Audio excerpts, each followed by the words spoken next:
welcome back, those of you who are returning. Just wait a little bit longer so everyone has a chance to return. Hello. Hello. So in our group, sorry, I'm Niluki. In our group, Chitrani was muted. We could not have a chat with her. I'm just asking the host to see why. Ah, dear.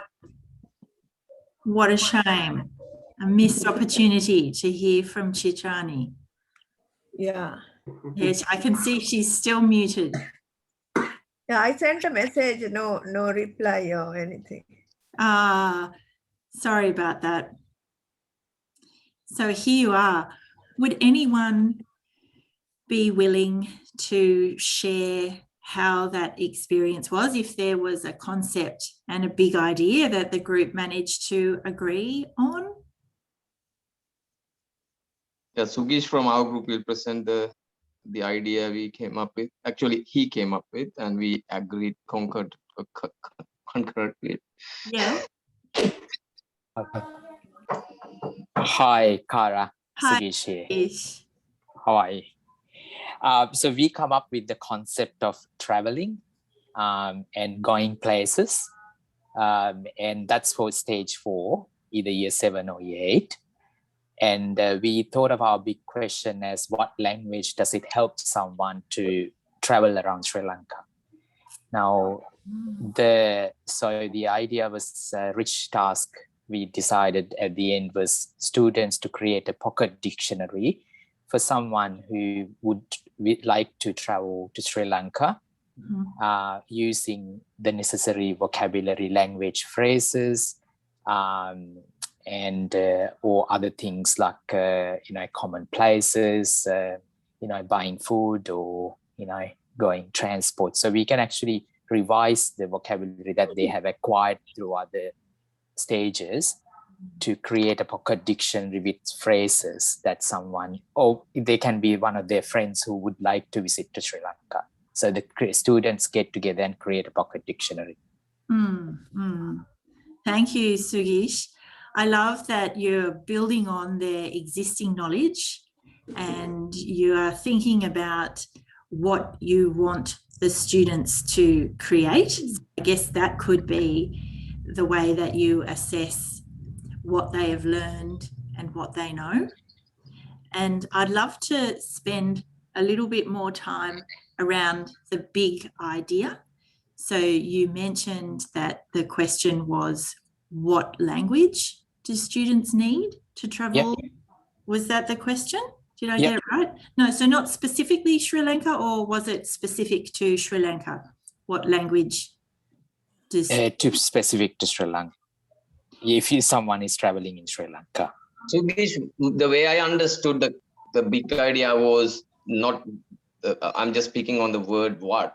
My understanding was that the phrase should be rephrased as how language would help for someone traveling in Sri Lanka. But... Yeah, so the big idea doesn't really have usually one answer. I'm imagining that to travel around Sri Lanka, knowing Sinhala would be the answer to getting around, and it sounds like the phrase book would be teaching Sinhala. But perhaps a big question could be something along the lines of, is language more than the spoken word? A question like that. So when traveling around Sri Lanka, what language helps? What is language? So it would seem that the answer is Sinhala, but perhaps there's also the body language to know, cultural language to know, cultural sensitivities. So perhaps the big question is, what is language when we connect as we're traveling around Sri Lanka. So can you see that it's Yep. sort of bigger than Yeah. the pocket dictionary? It's how do we connect with people as we travel around Sri Lanka? That's correct. Yeah. And does that include pragmatics, like it particular to like that particular country? Because sometimes we use informal text, and some informal text in English might not be suitable when you actually say it in Sri Lanka. So what we discussed was, when you say please, but we don't necessarily say please. There is a particular word in Sinhalese for please, but we don't necessarily use that when we talk to people around Sri Lanka. That might seem odd, and then but when we speak, it actually expresses respect automatically, but it doesn't necessarily have to say please, something like that. So that's the cultural, that's like understanding the cultural aspect of how you use the language when you're in Sri Lanka. So please, as an example, what we talk about is generally between Sri Lankans, if we had to use please, we are sort of showing that we are frustrated with the person. Yeah. So like if I talk to Sugish, for example, and I had to use Sugish, please listen to me, that means that I'm really frustrated with what he's doing, and I want to stress to him that I want him to speak. Otherwise, I don't use word please.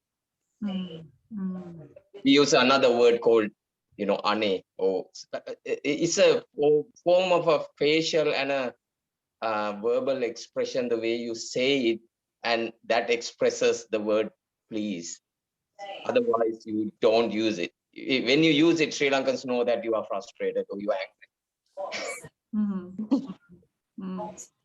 Yeah, the word please is quite problematic across different languages potentially, isn't it? I know my daughter was on exchange in the Netherlands a couple of years ago learning Dutch, and she would say please and how are you, and it was very disconnecting.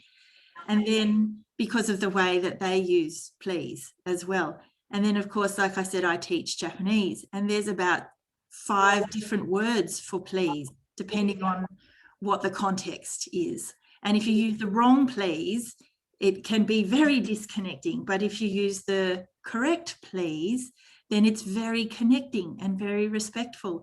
So yeah, there's some big questions here, isn't there, around what is our intention when we say please? Is it to connect, or is it, I think always our intention with language is to create connection. And yet the incorrect use of the language can be so disconnecting. In Australia, that's the magic word.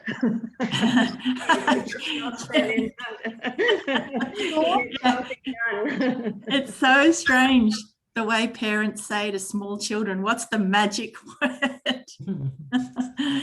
Yeah. You could do a whole lesson on please and the cultural meaning of please, couldn't you? Thank you, Sugish, for sharing, and to your group. That was very rich. I wonder if we could hear from one other group around what they found with the exploration of concept. Vast majority of those cases, I can't stress enough, are close family or friends. Shayami, I can see you are not muted. Is that because you want to say something? Yes, we did talk about special events in Sri Lanka, and then especially the Aurudu, Sinhalese New Year, and this whole lesson of, so there are so many we can talk about. The food from the start, from actually it's happened in April, from March itself, they get ready, cleaning houses, buying new clothes, and preparing sweets. So there are big things going on within that month. So a lot to talk about. And there are songs that you can teach them, poems about that. And our big N word is like the culture. It's about our culture. I'm so glad I was able to go to the Sri Lankan New Year Festival this year. Nice. At Newcastle. So I have a sense of some of the things that you are talking about. Oh. It was so beautiful. It is. I'm thinking of a big question that right now when you're sharing something along the lines of why are new beginnings important to people? That's nice. Because when I hear about the cleaning and the preparation of food and then it's a new time. New dresses. New just so why are new beginnings so important to people? And you can see that that's a bigger question, but it's tied in very much to all of the different activities, and it might be referenced in some songs, maybe. Yeah. The idea of new beginnings. Why is this so important to humans? And making it more than just Sri Lankans helps the students to take that understanding beyond the community language school classroom and look at new beginnings in an Australian context, new beginnings in contexts of other countries. Really big idea, and it's really a lovely one for students to be made aware of, to carry with them. Thank you, Shayami. Thank you. Is there anyone else who's itching to share something? Lokeshwari. Lokeshwari, hi. Lokeshwari. I think I'm the only person who is connecting from Sri Lanka. You're so welcome. We're so honored to have you here. So I was thinking about an idea about routings, and the big idea was what are we doing during a day? And I'm thinking about a kindy student or kindy class. So if we are thinking what we are doing in a day, we can talk about natural items, sun and wind and things like that, and what they are doing. So like sun rising, wind blowing. So for kindy students, they can't write in Sinhala. So especially I think introducing vocabulary, a few nouns and a few simple verbs, present tense verbs must be the objective. So what we can use is poems and stories and songs, very simple songs, to teach them and to make them by heart the nouns and the verbs. And when they go home, actually throughout the week, they can remember those words because they see those things happening every day. And other than the natural items like sun and moon and stars, we can talk about the daily routine of people, including the student. So they get up, they brush their teeth, wash the face, dress new clothes like that. And then we can move on to the sister and brother. Then we can move on to the parents and their teacher maybe. So like that, I mean, I was thinking about a very, maybe a vocabulary approach and making them by heart without writing them anywhere because they are very small kids. So that is one idea we were discussing in our group. Yeah, I think in terms of the way you are thinking about who are my students and what are their capabilities, before you choose what you do is really important. You're not just bringing in some great idea that's not relevant to the ability of your student and what they're capable of. And I'm also wondering about when you first were talking about the natural things that the students see around them and talking about the sun and the wind and the movement of the trees. A big question that we could just introduce, just share with the students is, why are these things so important to us? How do these things make us feel, and why are they so important to us? And then when the student sees the tree moving, the wind blowing, the sun rising, they're thinking about the language that you've given them, and they're thinking about these things through Sinhala. And then maybe also they can hold in their heart, and why are these things important to me? And why do I care about these things? And why are these things worth seeing and worth knowing and worth noticing?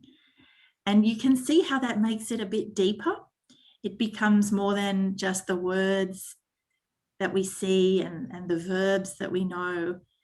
It's our connection to this life that we are learning to think of through Sinhala. How does that sound to you? Hi, Kana. This is Diana. Hi, Diana. I'm sorry that my camera is not working at the moment. You can't see me. No worries. It's lovely to hear your voice. I would like to bring up then how to teach the alphabet, the Sinhala alphabet, effectively to the children. I'm teaching level 1 students in our school. Then my first focus is then how importance of the alphabet to our children. Then I'm introducing to them then what is the importance of the alphabet we have to learn. I created a alphabet for themselves because they like to see some difference in the alphabet, and they like to learning something with the songs and singings. Then I build up to teach the alphabet, singing alphabet, and the seeing alphabet, and the pronouncing alphabet. Then I would like to share what I created for them. Is it okay? When you say, is it okay, you want to share something now with the whole group? Yeah. Well, yes, I'm just conscious that it's already 12 past 11 and there's some other things that I want to share before 11:30. So I wonder if I can just reflect a little bit on what you shared already and we can move on, and maybe you can share the other things later. Danila, would that be okay if she shares? Yeah, that's okay. When you stay back? Yeah. Yeah. I'm teaching. Diana, I really, I was imagining how you are teaching the script when you were sharing just now, and it sounded so inviting and so enjoyable and so inspiring. And I was imagining how I would love to be in your class approaching learning the text, learning the script that way. It was really inviting. And I also was thinking about a bigger question that you could pose to the students, and that is, why do humans write things down? And this could tie back to that cross-curricular priority of the Indigenous language and culture in Australia. And Aboriginal people have been writing things down through pictures for tens of thousands of years. There's sacred caves where stories were written down in their way.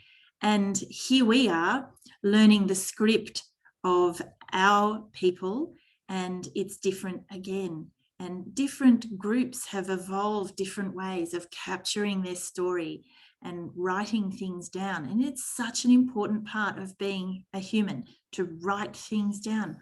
Why is that so important to us as people? Why is it so important that we have a way to capture our story and our activities and write things down?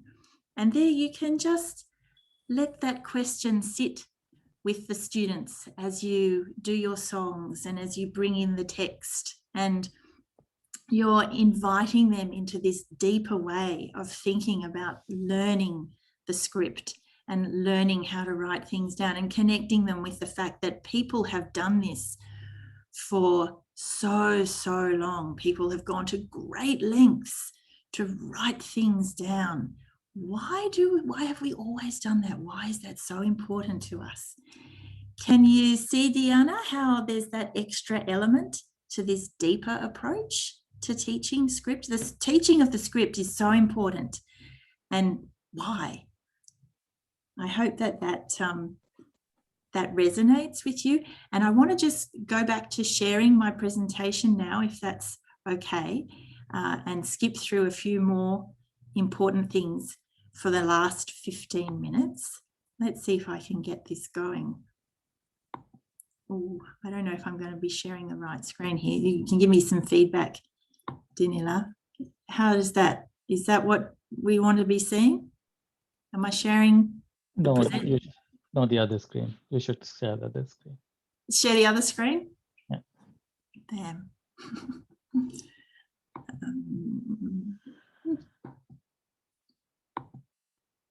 Is that better?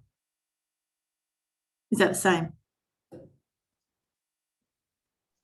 It's the same. Ah.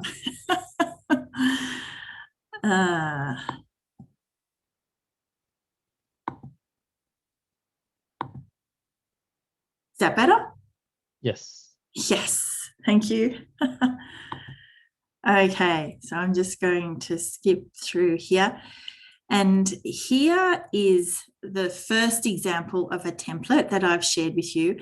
And this is a template for writing a unit of work that was developed by some people who have really focused on this deeper learning. So using concepts and then coming up with a big idea. And you can see that there's a box here for you to write down the big idea that you want to share with the students. So over here, the concept might be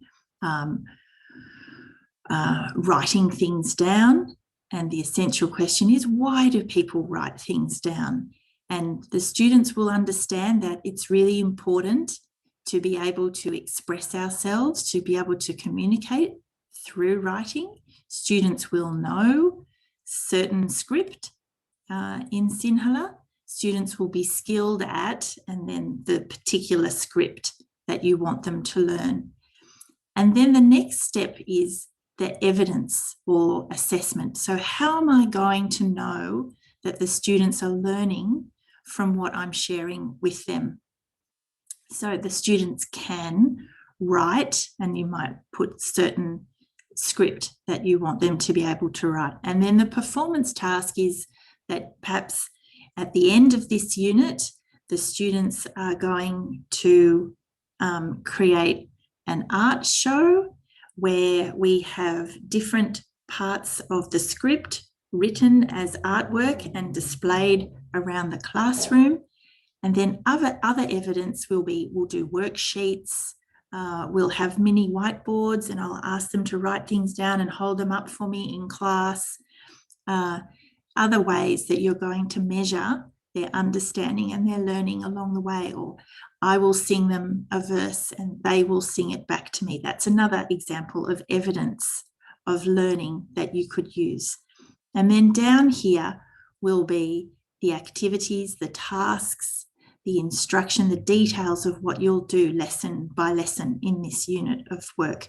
So you can see I like this template because it starts with very clearly up here the concept, the big ideas, the understandings, what they'll know, what they'll be skilled at, how you'll measure their learning, and then you go into the details. So it's very much that backwards planning that I was talking about, starting with the end goal. And then here's the template from Nessa, which the Sinhalese Cultural Forum have used to start creating units of work, beautiful units of work. And in this case, there's a unit overview section where you can put the concepts and the big ideas, and it's got a bit more detail about the unit title, how long it will go for, and then outcomes, resources, and then the content, the teacher and student content.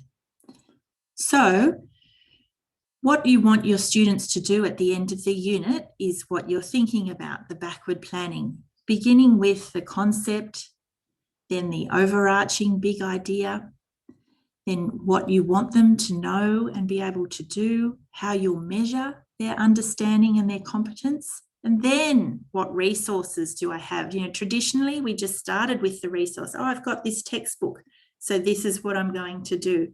But you can see you do all these steps before you come to what resources do I have? And then you go to the textbook and find the parts in the textbook that are the answer to the concepts, the big ideas, and what you have identified you want students to be able to do in the class. And then finally, who are my students? Do I need to make some adaptations here for students with special needs or students with prior learning? This is at this point I start thinking about differentiation, so making some special plans for particular students in my class. So this is an example of my beginning to plan out a unit of work. I started with the concept of festivals and beliefs. And my big idea is, do festivals keep old culture and old beliefs alive? And I'm coming at this as a teacher of Japanese, and I'm thinking about teaching a unit of work around the Obon festival, which is the festival where the spirits of people who have died come back to visit. So there's a lot of history and there's a lot of belief. And I'm inviting the students to think about, does this festival, this Obon festival, keep these old beliefs alive? Because a lot of young people might not really think very much about these old beliefs of spirits, of people past coming back to visit us in this world. They might not really think about that in their day-to-day life, but then this festival happens and we all have a holiday and we all have little rituals where we light candles and put them in little boats on bodies of water. And does that keep these old beliefs alive in our culture? This is the question I want us to be thinking about as we explore Obon. And then there'll be language around this, there'll be vocabulary, there'll be grammar. I was thinking about conditionals. So when X happens, Y results. When Obon happens, the spirits return. When my grandmother who's died comes back, I can feel her presence. So these conditionals. And then what I want them to be able to do is I want them to be able to talk about Obon and ask questions about Obon and think about the beliefs and if they resonate with them. Do these beliefs feel relevant and true to a Japanese person living in Australia or to an Australian person? And then compare what Obon says with what Easter says about spirits of people past. So that's just a bit of me sharing how I would go about beginning to plan for a unit of work, starting with this concept, then thinking of a big idea, and then thinking about what I want the students to know and what I want them to be able to do. Then I go to how will I measure their understanding? So this is what I've come up with. I would like to have a craft and a video. So I'm going to get the students to make a little boat with a candle in it and float the boat on the candle. And then I'm going to give them the option of working in pairs or groups of threes or else working alone, because some students just really hate group work. And they're going to create a dialogue, a question and answer about Obon and record that dialogue. Or for the solo task, the student's going to do an artwork and they're going to narrate having question and answer about Obon as depicted in their art. And then the other evidence I've thought about here, what are other ways I'm going to assess their learning throughout the unit? I'll have vocabulary worksheets, mini whiteboards, Google Classroom quizzes, Google Classroom forum, and short writing tasks, and then drafts of this final dialogue. And so then I go back and look at this that I shared with you earlier and think, is this a balanced unit of work? Have I got both strands going on here? Have I got the different objectives addressed in what I'm doing? Or is something missing?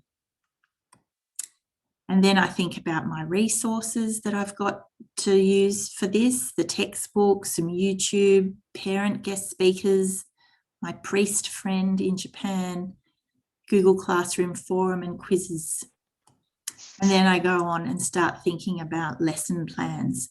I'm going very fast here because I'm conscious that I'm running out of time, and I want to, yeah, let's do this. What's the most challenging part of curriculum design for you? So as we're coming to the end here, we have spent a bit of time looking at starting with a concept, a big idea. I really enjoyed our sharing before when I was hearing from some of you and having some discussion. So I'm just curious, and then I've whizzed through how you can use the unit of work for your planning, that template, and then you can refer to the syllabus to check if you've got some balance in your plan or if there's something that you've missed. So now that you've got this, what's really challenging for you? Is it coming up with the big idea, coming up with the activities and the tasks, planning how you'll assess their understanding, identifying what you want them to know and do, or choosing the concept? Yeah, I've only heard from 9 people, but so far coming up with the related big idea is the challenging one. So this might be something that's really valuable to collaborate on, to share, toss the idea around. What could the big idea be here? Really use the resources that you have. It might be interesting too for us to check in down the track and see how you're going with coming up with big ideas, and maybe we could just have a little half-an-hour Q&A where we talk about some of your concepts and big ideas and how you've been going with that.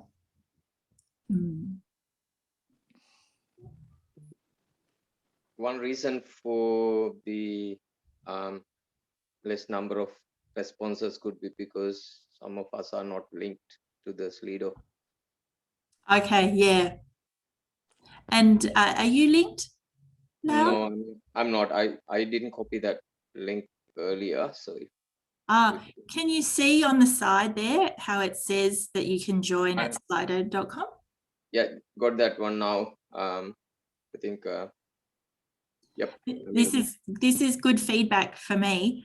I'm wondering if I could have explained it differently so that you would be more aware of how to join so that you could participate. No, that's all right. We got the link shared now. So. Okay. Yeah, thank you. Thank you. Thanks for your feedback. I'm just going to move on to a couple more things so that we've got a few minutes at the end. There's the lovely unit of work sample for your language. And then I mentioned earlier how there's some new syllabuses, and there's some great examples there of scope and sequence and units of work that you can have a look at just for inspiration.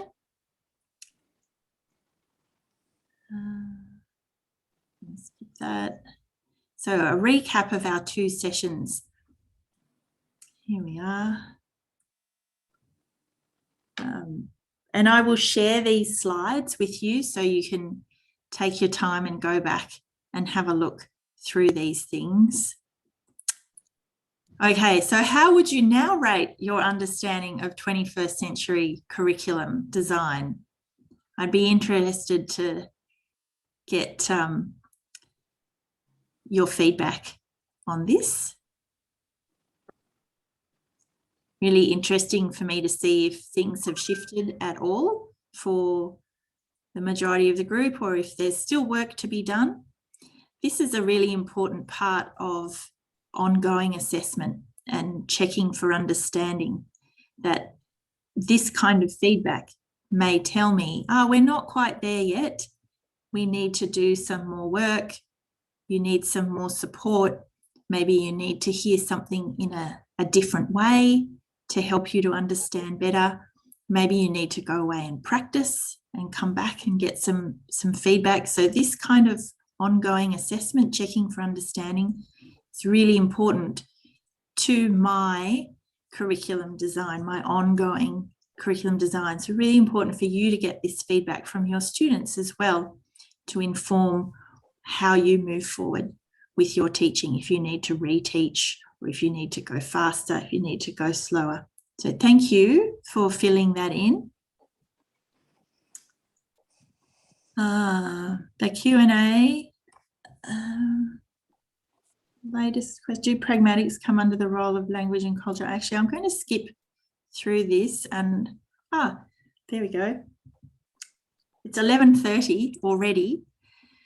So I'll wrap it up there, but I just wanted to also mention to you that with COVID happening and things going into hard lockdown where you are in Sydney, Greater Sydney, things are pretty tough.